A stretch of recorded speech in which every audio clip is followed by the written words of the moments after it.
Hello everyone and welcome back to UGC NET mentor. I hope you are doing well guys. आज के इस lecture में discuss करेंगे हम most important current affairs for UGC NET exam and SET exam and other teaching exam. तो guys this is part 2। इससे पहले हम पार्ट 1 में कुछ important current affairs already discuss कर चुके हैं। अभी तक पार्ट 1 नहीं देखा तो आपने देख लेना, उसका लिंक आपको इसी वीडियो के डिस्क्रिप्शन बॉक्स में दे दूंगा एंड कमेंट बॉक्स में भी पिन कर दूंगा। इसके अलावा गाइस मैं बता दूं कि जितने भी करंट अफेयर्स की मैं क्लास ले रहा हूं यहाँ पर, इन सभी की कंप्लीट एक प्लेलिस्ट बना दूंगा मैं, ताकि आप इसी चैनल के प्लेलिस्ट सेक्शन में जाकर के इन सभी क्लासेस को देख सकते हो। ओके तो गाइस चलिए स्टार्ट करते हैं। गाइस मैं पहले बता दूं कि यहाँ पर जो करंट अफेयर्स मैं कवर कर रहा हूँ that is completely exam targeted based. और आपके यूजीसी नेट एग्जाम में होता है क्या है कि जनरली जो आपके करंट अफेयर्स बनते हैं वो आपके टॉपिक से रिलेटेड ही होते हैं, लाइक टीचिंग एप्टीट्यूड हो गया और पीपल डेवलपमेंट एनवायरमेंट हो गया, आईसीटी हो गया, हायर एजुकेशन हो गया। तो इनसे रिलेटेड जो भी इंपॉर्टेंट करंट हैपनिंग्स हो रही होती हैं, इनसे रिलेटेड क्वेश्चन ही एग्जाम में पूछे जाते हैं। तो इसलिए आपको exam targeted based current affairs भी कवर करने की जरूरत है। आप एसएससी और बैंकिंग के जैसे करंट अफेयर्स कवर करने मत बैठ जाना, नहीं तो उसमें तो बहुत ही ज्यादा इन डेप्थ चीजें पूछ ली जाती हैं। आपको इतना कुछ नहीं कवर करना है, आपके टॉपिक से रिलेटेड ही करंट अफेयर्स बनते हैं। तो चलिए स्टार्ट करते हैं, समझते हैं करंट अफेयर्स को। मैं गाइस इससे पहले आगे बढ़े मैं बता दूं कि यहाँ पर मैं आपको इंपॉर्टेंट एमसीक्यूज और प्रीवियस ईयर क्वेश्चन की सीरीज दे चुका हूं ऑलरेडी, जिसमें मैंने एपिसोड 1, 2, 3, 4 करके क्लासेस ली थी।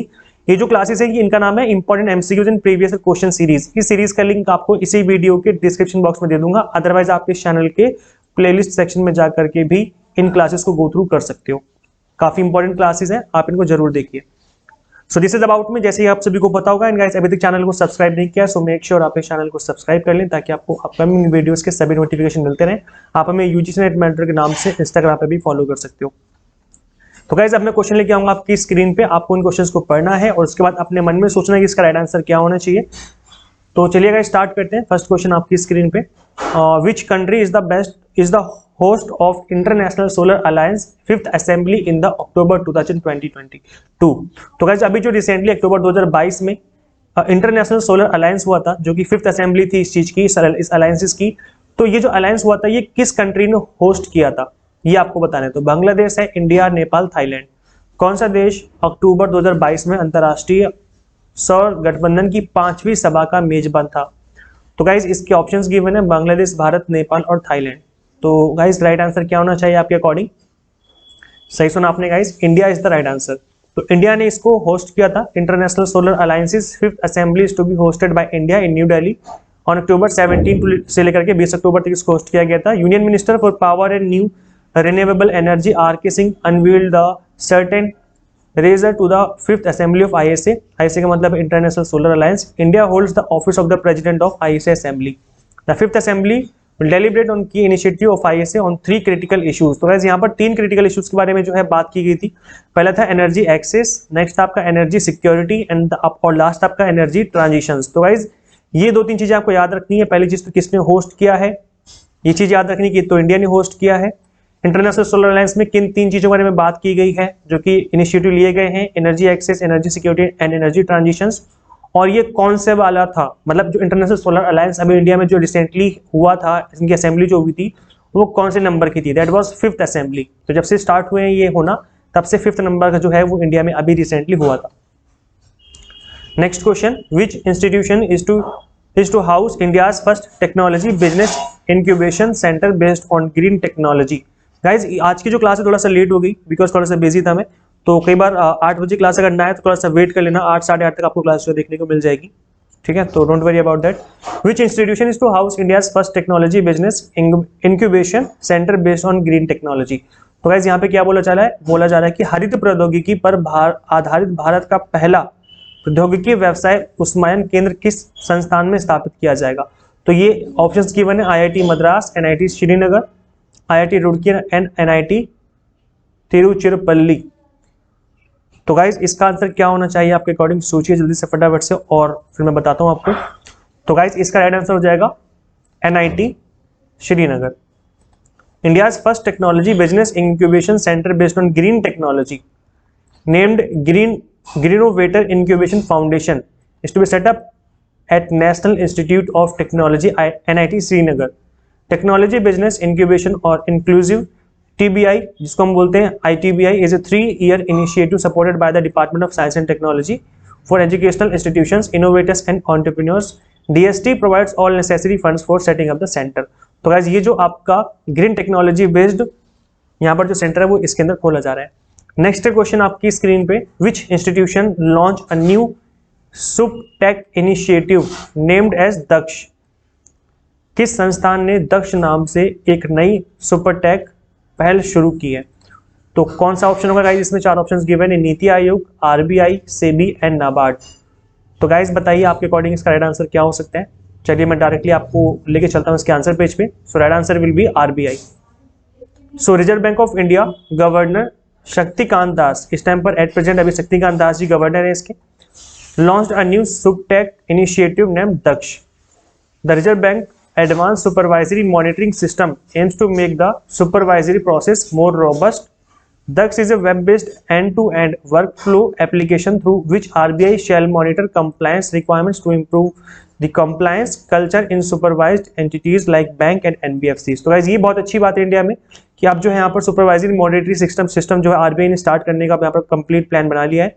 इसको सुपटेक के नाम से जाना जाएगा, जिसको सुपटेक तरीके से सुपर टेक्नोलॉजी है इसको, जिसको दक्ष के नाम से यहाँ पर जाना जाएगा।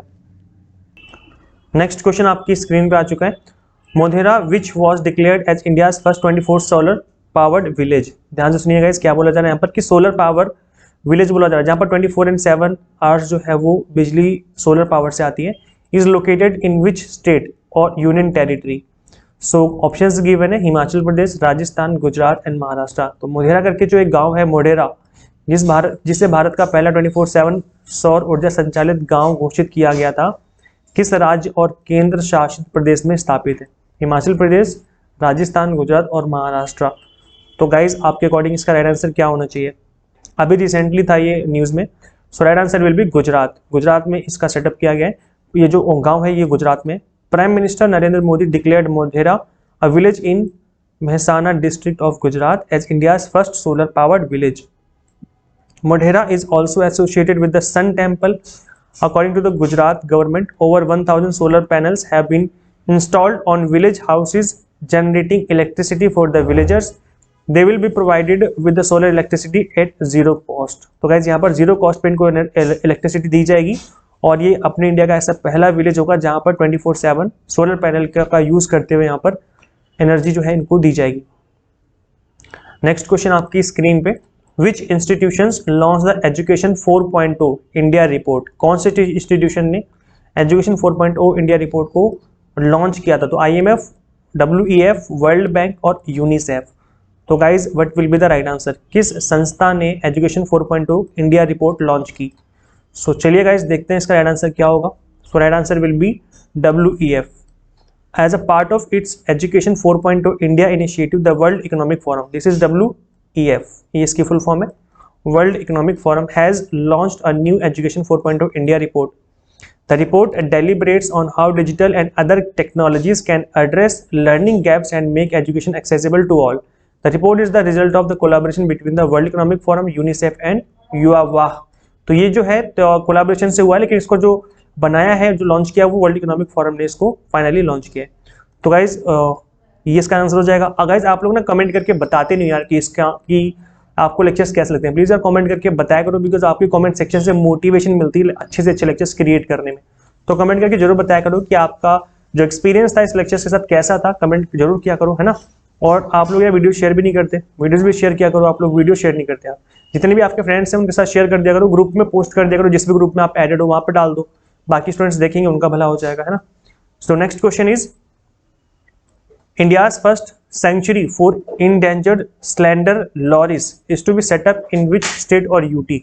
लुप्तप्राय पतला लॉरिस के लिए भारत का पहला अभयारण्य किस राज्य केंद्र शासित प्रदेश में स्थापित किया जाना है? तो यहाँ पर ऐसी फर्स्ट सेंचुरी बन रही है जो कि endangered species that is slender loris के लिए बनाई जा रही है। तो ये कहाँ पे है? असम, तमिलनाडु, गोवा और कर्नाटका। तो गाइस एक बार देख लेते हैं इसका आंसर क्या होगा। So guys right answer will B Tamil Nadu. Tamil Nadu will be the correct answer. India's first ever sanctuary for the endangered slender loris will set up in Tamil Nadu. The Kadavur slender loris sanctuary will be formed by merging 11,806 hectares in the forest areas of Karur and Dindigul district. Slender loris is listed as an endangered species according to the International Union for Conservation of Nature. तो जो ये slender loris करके एक प्रजाति है जिसको यहाँ पर इंडेंजर्ड घोषित कर दिया गया है, लुप्त प्राय। It is small nocturnal mammal that spends most of its life on trees. ज़्यादातर ये पेड़ों के ऊपर रहता है। They help farmers by acting as biological predators of pest that harm agriculture crops. तो गाइस ये जो एक तरीके की चिड़िया होती है जो कि किसानों की हेल्प करती है, और जो फार्मर्स होते हैं वो इसलिए इससे खुश रहते हैं बिकॉज ये क्या करती है, जितने भी एग्रीकल्चर क्रॉप जो कि फसल होती है, फसल में क्या होता है कि कई बार कीड़े लग जाते हैं, उन कीड़ों को खाने का काम करती है चिड़िया।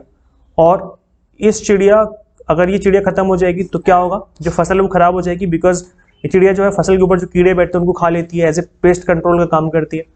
तो ये किसानों के लिए एक अच्छी चीज़ है, और अगर ये खत्म हो जाएगी तो फिर इससे नुकसान भी होगा काफ़ी, है ना। तो ये इसलिए जो है गवर्नमेंट इसके ऊपर काम कर रही है। गाइज आप ना हमें इंस्टाग्राम पे फॉलो कर लेना, यूजीसी नेट मेंटर के नाम से मैं इंस्टाग्राम पे मिल जाऊंगा, बिकॉज मैं वहाँ पे भी आपको टाइम टू टाइम अपडेट देता रहता हूँ। इसलिए अगर आपको यूट्यूब पे अपडेट नहीं मिल पाता है या व्हाट्सएप पे नहीं मिल पाता है तो आप लोग यहाँ पर यूजीसी नेट मेंटर पे के नाम से जो हमारा इंस्टाग्राम चैनल है उसको भी फॉलो कर लेना।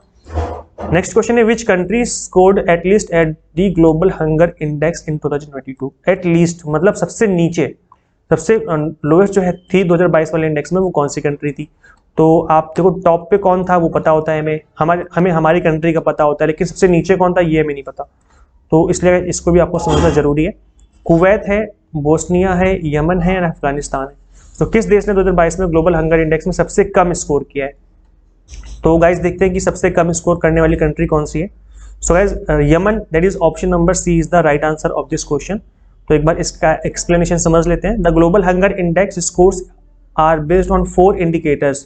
पहला क्या है गाइज, ये जो ग्लोबल हंगर इंडेक्स है ना, ये 4 इंडिकेटर को लेकर के जो बनाया जाता है। पहला होता है अंडर नरिशमेंट, मतलब कुपोषण का शिकार जो हो जाते हैं बच्चे, child stunting, child wasting and child mortality. तो ये 4 ऐसी चीजें जिसको यूज करते हुए ग्लोबल हंगर इंडेक्स बनाया जाता है। China and Kuwait are the Asian countries that has rank at the top of the list. तो इस लिस्ट में अगर हम बात करें एशियन कंट्रीज की तो कुवैत और चाइना जो है वो टॉप पे रहे। South Asian region has the highest hunger level. तो हमारी तरफ जो साउथ एशियन रीजन रहा है वो सबसे गंदा इन लोगों ने परफॉर्म किया।